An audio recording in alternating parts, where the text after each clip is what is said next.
कक्षा 4 सहज हिंदी व्याकरण तथा रचना। आज का हमारा विषय है शब्द भंडार।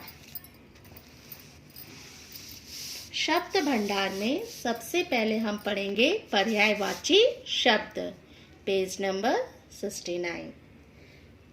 पर्यायवाची शब्द क्या है? देखिए, पेड़ के नीचे सांप था। सर्प को देखकर विनय डर गया क्योंकि भुजंग विषैले होते हैं। यहाँ सांप के लिए सर्प, सांप, भुजंग शब्द आए हैं। तीनों का अर्थ एक ही समान है।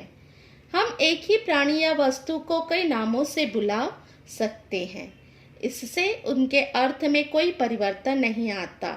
ये शब्द एक दूसरे के समान या पर्याय प्रतीत होते हैं, इन्हें पर्यायवाची शब्द कहा जाता है। तो आपके फर्स्ट यूनिट के पर्यायवाची शब्द हैं। पहला अमृत। अमृत का अर्थ होता है, पर्यायवाची शब्द होते हैं पीयूष, सुधा, अमीय। दूसरा अध्यापक, शिक्षक, गुरु, आचार्य। आँख, आँख के पर्यायवाची शब्द है नेत्र, नयन, चक्षु। आकाश, आकाश के पर्यायवाची शब्द है नभ, गगन, आसमान। आग, आग के पर्यायवाची शब्द है अग्नि, पावक, अनल। इच्छा, इच्छा के पर्यायवाची शब्द है कामना, लालसा, अभिलाषा। ईश्वर, ईश्वर के पर्यायवाची शब्द है प्रभु, भगवान, परमात्मा। कमल, कमल के पर्यायवाची शब्द है जलज, पंकज और नीरज। इसके बाद हम पढ़ेंगे मुहावरे, पेज नंबर 64। मुहावरे क्या है? बातचीत करते हुए कई बार हम अपने वाक्यों में ऐसे वाक्यांशों का प्रयोग करते हैं जो उसमें आए शब्दों के सामान्य अर्थ से अलग कोई विशेष अर्थ देते हैं। जैसे आप घर में कहते हो, माँ जल्दी खाना दो, मेरे पेट में चूहे कूद रहे हैं। इसमें पेट में चूहे कूदने का अर्थ यहाँ पेट में चूहे कूदने से ना होकर बहुत भूख लगने से है। इन्हें ही मुहावरे कहते हैं। यहाँ कुछ मुहावरे हैं आपका। अंग अंग मुस्कुराना, मुस्कुराना, इसका अर्थ होता है बहुत प्रसन्न होना। दूसरा, अंधेरे घर का उजाला, इसका अर्थ होता है इकलौता बेटा। तीसरा, आकाश पाताल एक करना, इसका अर्थ होता है बहुत कोशिश करना। चौथा, आग बबूला होना, आग बबूला होने का अर्थ होता है बहुत गुस्सा होना। पांचवा, ईद का चांद होना, इसका अर्थ होता है बहुत दिनों बाद दिखाई देना। इसके बाद हम पढ़ेंगे विपरीतार्थक शब्द, जिसे हम विलोम शब्द कहते हैं, पेज नंबर 71। विपरीतार्थक शब्द क्या है? ऐसे शब्दों को विलोम या विपरीतार्थक शब्द कहते हैं जो एक दूसरे के उल्टे हो। जैसे यहाँ कुछ विपरीतार्थक शब्द दिए गए हैं। पहला अंधेरा, अंधेरे का उल्टा होता है उजाला। अच्छा, बुरा, अमीर, गरीब। आगे, पीछे। आदि, अंत या अनादि। आय, व्यय।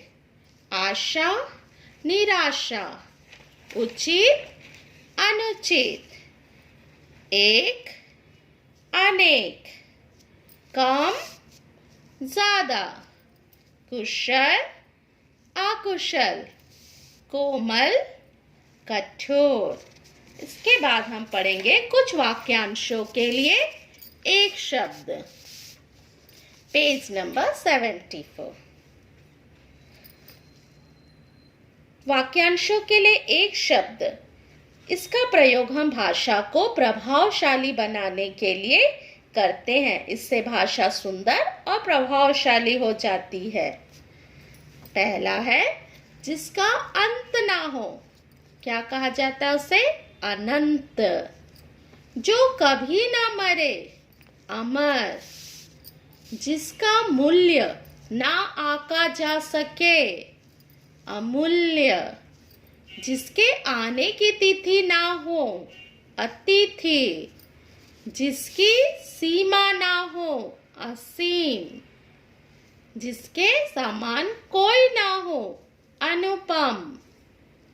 ईश्वर को मानने वाला, आस्तिक। और ईश्वर को ना मानने वाले को कहा जाता है नास्तिक।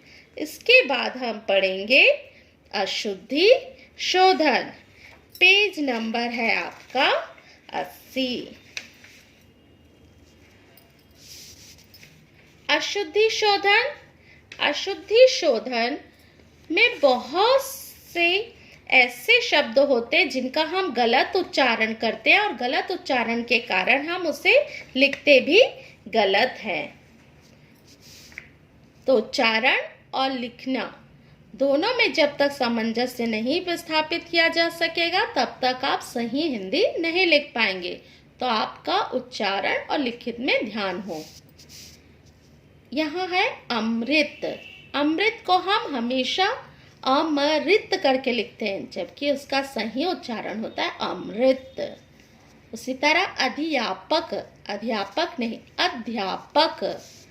आज्ञा, आज्ञा। कृपा, कृपा। चाहिए, चाहिए। आंसू, आंसू।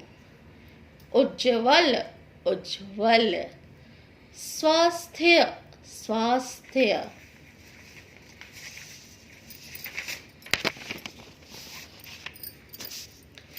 पढ़ाई, पढ़ाई। प्रश्न, प्रश्न। सरस्वती, सरस्वती। नम्रता, नम्रता। यज्ञ, यज्ञ। पूज्य, पूज्य। कृतज्ञ, कृतज्ञ। सिमरन, स्मरण। दोष, दोष। मार्ग, मार्ग। परंतु, परंतु। कवित्री, कवित्री। गुरु, गुरु। अक्षर, अक्षर। रुपया, रुपया। शुद्ध, शुद्ध। रमेण, रामायण। विद्वान, विद्वान। श्रीमान, श्रीमान। पंजाब, पंजाब। श्रीमती, श्रीमती। चंडीगढ़, चंडीगढ़। ऋतु, ऋतु। वायु, वायु। तो ये है इनके अशुद्धि शोधन के सही उत्तर। इसके बाद आप करोगे समश्रुत भिन्नार्थक शब्द। Page number 79। समश्रुत भिन्नार्थक शब्द जिनके अक्षरों में अंतर की वजह से उनके अर्थ में परिवर्तन आते हैं।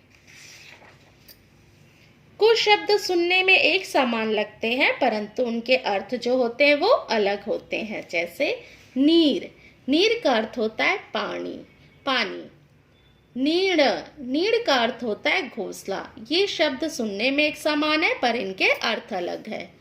और तरफ, और, तथा। हंस, एक पक्षी। हंस, हंसना। शोक, दुख, शौक। रुचि, इच्छा। दिन, दिवस। दिन, लाचार और दरिद्र। ये सभी आपके बच्चों फर्स्ट यूनिट के शब्द भंडार है जिन्हें आपको बार बार अभ्यास करना है इनका और इन्हें याद करना है। धन्यवाद।